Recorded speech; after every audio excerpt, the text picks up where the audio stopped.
Today we have a special Super Bowl episode. Greg representing the Chiefs, Stephanie, the 49ers. We've got game on between these two. Who you got? Vote in the comments below who you think you're gonna win. Let's get this game started now.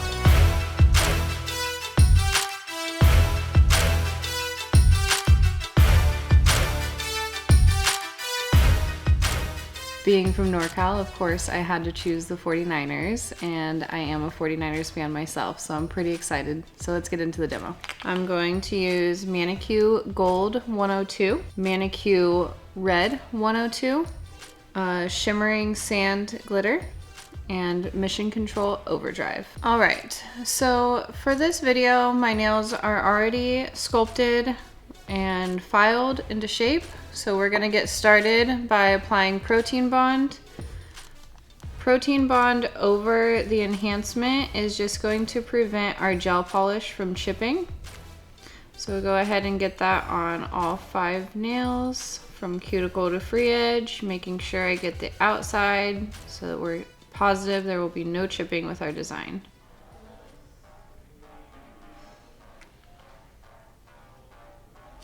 So I'm going to use ManiQ Red 102 on my index.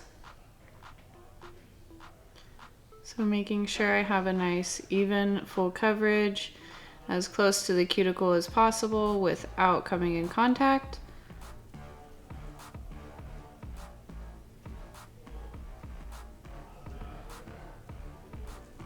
And same thing on my pinky. And I'm gonna grab my gold 102 for the middle and ring, as well as the thumb. The gold 102 is actually going to be covered with shimmering sand. When I do a glitter press, I really like to have somewhat of a similar color as the base, even though oftentimes you don't see the color underneath. In the off chance that you do, I would like it to be something similar so it's not as noticeable. Like if we lose a little glitter or miss a little spot, that way it's not just a bare nail underneath. It's something that's a similar color so it's less noticeable. So with this one, I'm not quite as concerned with the coverage, given I'm going to be putting a gold glitter over the top. And same thing on my thumb.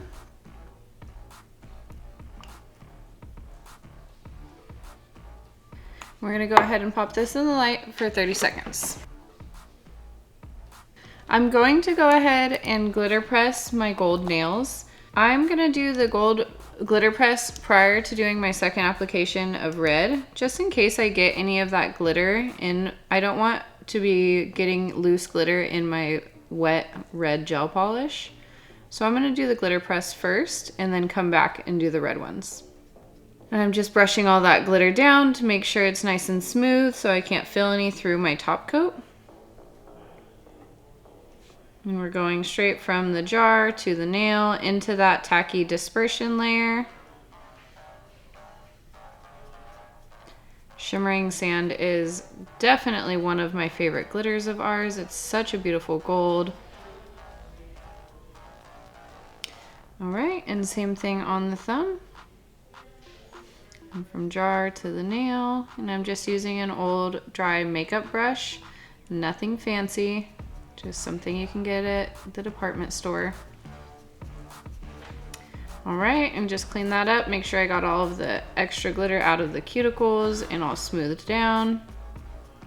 And I'm going to seal that glitter in with a ManiQ top coat. I chose ManiQ in this instance because it cures in 30 seconds, which is how long I'm going to be curing the red 102. So just a speed technique rather than using another top coat that may take 60 seconds. I'd rather use the one that I know is going to be cured in 30. Okay, I'm going to go back to that red 102 and get my second coat. And remember, you want to get as close to the cuticle as you can.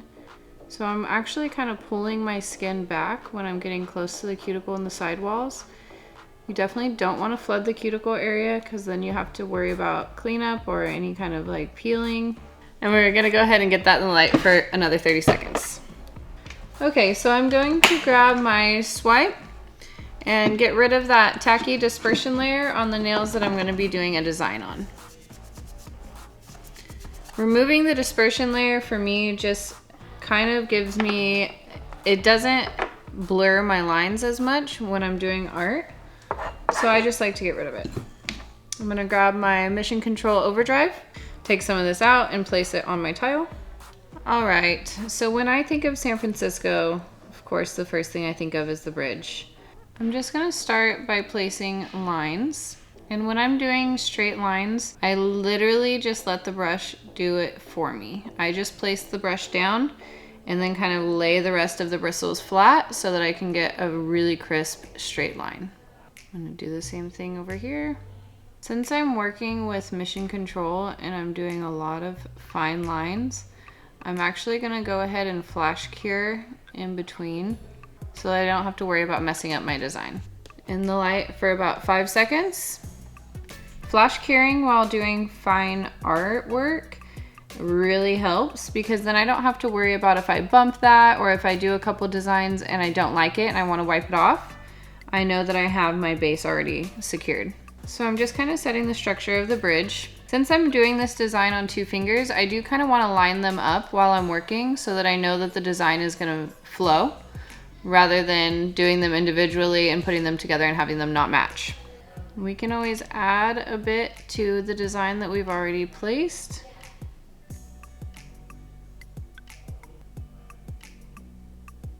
So as I look at the 2 nails together, I'm able to see that I kind of want the road part of the bridge to go across right about here. And I'm making this line a little bit thicker. So I'm really kind of applying more pressure with my brush. And then I'm actually going to continue this on to the other nail so that I can keep it in line. Make sure I have the same consistency over here. Since I like what I have going on, I'm gonna go ahead and flash cure for another 5 seconds. Now I'm gonna go ahead and create another structure part of the bridge. I'm actually just gonna create kind of like a shadow over here. You can't see as much structure as you can on this pillar part. It's just so that I have somewhere to pull my cables up to. I'm gonna go ahead and flash cure this so that I know all of this is gonna stay in place as I start adding the cables in. Now we're gonna start adding really fine lines. So these ones, I'm still loading my brush up with the Mission Control. I'm just not laying it down as heavy as I was. I'm just continuing down, making shorter lines with each pass, and eventually starting to pull them back up. Since we're getting closer to our next pillar, we'll need to pull these up a little bit so we can create that kind of sway that happens on the bridge. And we're just continuing the gradient lines, and we're gonna flash cure this for another 5 seconds. Okay, now we're gonna continue the same pattern we have going on over here on my ring finger. And keeping in mind, if you're looking at the full image, we do have a pillar right over here, so I'm gonna wanna bring this design back up so we can keep that swoop going. All right, and I think that completes those cables. I'm gonna go ahead and flash cure this for another 5 seconds. Okay, so I'm gonna add a couple little details, and I'm actually gonna bring some of this base down just a little bit lower. These are just kind of small little details. And now what we're gonna do is connect all of our cables, guiding it to each cable point and then just letting it flow, especially as we come back up through that swoop. And same thing over here. And you'll notice I kind of even turn my finger as we're going so that I can help guide it.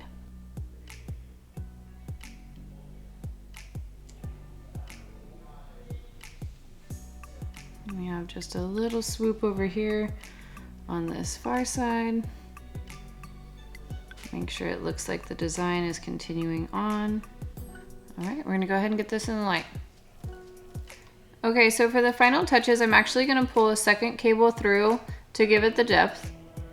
And this one is actually gonna go ahead and connect right up here on the top as it would in real life. And the same on the other finger. Okay, looks pretty good. I'm gonna go ahead and go in the light for a full 30 seconds. Now that we're out of the light and my design is complete, I'm gonna grab my Young Nails stain resistant top coat and get this design sealed.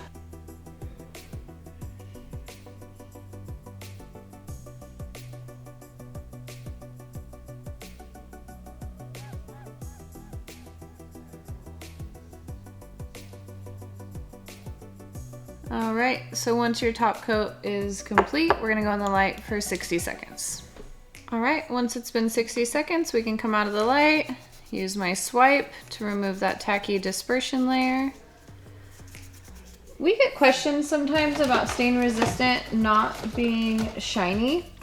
Oftentimes the issue is it has such a stubborn dispersion layer that using just one nail wipe for a full set of 10 fingernails is just not enough. So if you've experienced your stain resistant not turning out shiny or looking a little cloudy, try using multiple nail wipes with your swipe because you actually might be transferring it from your dispersion layer from one nail to the next. All right, so we have our completed look and our nice little Golden Gate Bridge, and go 49ers. All right, we're gonna have some fun. Steph walked in this morning, showed me her nails, and honestly, they're so sick. So she was like, we need to do something for the Super Bowl, right? And honestly, I'm not a fan of each team. I wish you guys both the luck. However, I'm gonna be laying down some KC nails, right? We're going to battle. Let's see who comes out triumphantly.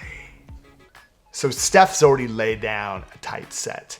What I wanna be able to do is use the Young Nails round diamond bit. And what this is gonna do is gonna texture the surface and prepare it perfectly for the KC design. Let me show you how this works.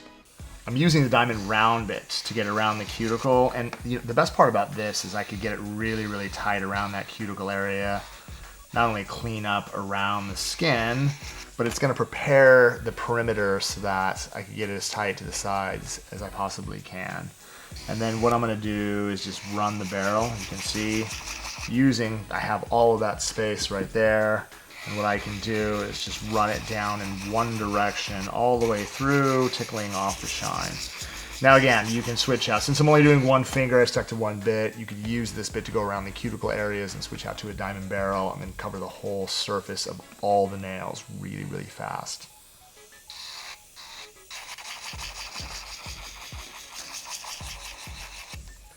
All right, so what we're gonna do is we're gonna use swipe.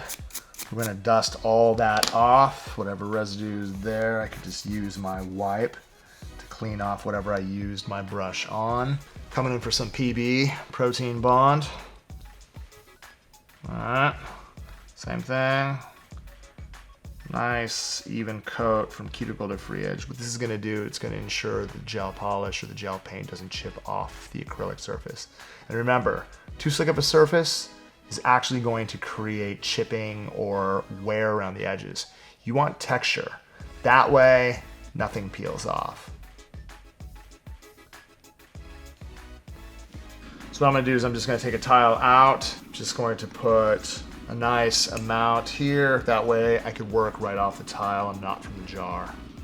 One of the things I could do to keep my brush clean is I can get just a little bit of clear gel, right? And what I'm gonna do is I'm just gonna put it right here, and I could use this to kind of rinse my brush, just to pick a little bit of whatever colors is on there.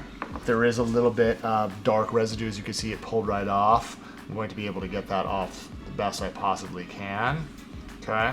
But what I'm gonna do is once I have it pretty clean, I'm gonna make sure that I get this dialed in with white. I'm gonna load my brush, as you can see right here, and I'm just going to really kind of use a firm pressure, work it down the body of the nail. And again, the first coat doesn't have to be perfect, but what I want to be able to do is I want to try to get it as close to the edge. If it barely touches the back, not a big deal. Okay, I just want to try to get it because we don't want any space. So once we have a really, really nice coat worked over the surface, I'm gonna get that inside the light immediately. Okay, so what I do recommend, especially when you're doing design work just like this, one nail in, then switch out to the other hand. Because if you do all 5 fingers at a time, sometimes, depending on how slick the surface is, it could pull. We don't want anything to pull. We want that first coat to go down so that it's really, really nice and tight. It doesn't have to be perfect. You just want to be able to establish opacity in the background. Again, after flash curing that for about 30 seconds, right? Background is set. Now what I can do is I can take a little bit more and then I can actually start to work it all the way through. And again, it's not about being absolutely perfect. It's just about trying to get a nice, even, opaque white coat over the surface. And once I actually have that brushed out, we're gonna go back inside the light again for another 30 seconds. For me, I see a little bit of opacity here. I'm just getting a little bit on just to make sure that I just get it as white as I possibly can. Again, it's not about, well, what it's about is about trying to win. So I need to create a really, really nice white background. This one I'm only gonna do for 10 seconds because I really just took a little bit on my brush and just kind of like got it on. Oh, it's like really, really white. All right, while Steph's inside the light, let me go ahead and get some overdrive, which is some of the black paint. I'm just gonna put that right next to it, boom. The edges, right, of the arrow serrated. So we wanna be able to do it, we have to make sure that they're not going to be like perfect. We have to make sure there is gonna be some wave inside. And I need to bring it all the way out to this tip right here. So what I'm gonna do is I'm gonna load my brush up. And then this is gonna give me the thickness that I need when I'm actually striping in the design. And then what I wanna be able to do is come in, so from right here, put a little bit of pressure, right? And then just right to there. And then this one here is definitely gonna come in just a hair, and then it just kind of gets a little bit straight, but just a little bit, all right? So, there we go. It's got kind of the thickness that I need right across the edges, the tip of the arrow. It's gonna go inside the light. And again, because I applied such a thin coat, again, I can just freeze it for 10 seconds, then I can continue with my design. Okay, so what I'm gonna do is I'm gonna use my micro detailer, and I'm just gonna kind of rinse this out because what I'm trying to accomplish is, again, a really thin white line, again, that borders the tip of the arrow, and the rest of it's going to be red. Right, so I'm gonna take a little bit of power up, so lay it down right here. All right, I'm gonna try to trace the edges the best I can. I'm gonna load it up by spinning my brush. And just to make sure that I am following the line all the way, trying to keep it as thin as I possibly can. That's my border. Let's go ahead and freeze that for 10 seconds. Now I have my border. I can actually take my brush loaded up and just kind of stay below it to thicken it up. It'll make it much easier to fill the color in with your gel brush after you create that wall. So what I'm gonna do is I'm gonna load my brush up, and then I'm just gonna kind of follow behind it, all the way down. I'm gonna do the same thing on the opposite side. Just try to keep the thickness below the line, and then that way it's going to create a really nice barrier so that I can fill everything else in. Almost there. I just pick at my brush just to kind of, as you guys can see, it's like a little ball on the end of the brush. Then what I'll do is I'll just set that down and just work it really, really nice by join, right? Keeps it real even thickness, just like that. Let's go ahead and get inside the light again, freeze it for 10 more seconds. Now what I could do is I could load it up. So get a different brush. Let me go ahead and rinse it with a little bit of the clear, just in case there's anything in it. Then again, it keeps the brush really, really tight. What I'm gonna do is I'll pick up this to fill it, to load it. All right, load it up, both sides, and then whatever I have in here, I could kind of use to really paint in the surface without overwhelming the tip with way too much paint. The key to using the mission control paint is, treat it, if you treat it thin like it is right now, it's gonna stay in place extremely well. If you just try to pile it on, it's not good. So you can even see, like, it's a little bit darker around the edges right there, but all I'm trying to do is get really good coverage from my background. That's looking cool already. Inside the light. Again, freeze it for 10 seconds. All right, so what I'm gonna do again, I wanna highlight the red a little bit more, but this time what I'm gonna do is, I'm gonna add a little bit of flair to this tip, man. I'm just gonna get this down. A little bit wet, just to make sure the edges are good. All right, once we have that on, now what I'm gonna do is I'm gonna take lava glitter. I'm gonna get that underneath. Let's just take any type of a spoon, use the magic wand, and then I'm just gonna pour it right onto the edge, just like that. Tap that off. Let's just go ahead and set that one for at least 20 seconds just to make sure that I can get all the way through the glitter and get the gel set perfect. Nice. All right, I'm gonna use 2 coats of stain resistant top coat so that we can fill in any of the unevenness with the thickness of the gel paint that I put on. Again, I'm gonna freeze it for about 30 seconds, then I'm gonna get one more coat over the surface, and we're gonna cure that for a full minute. I'm gonna finish out the rest of the design, and you guys are gonna see what it looks like when it's done.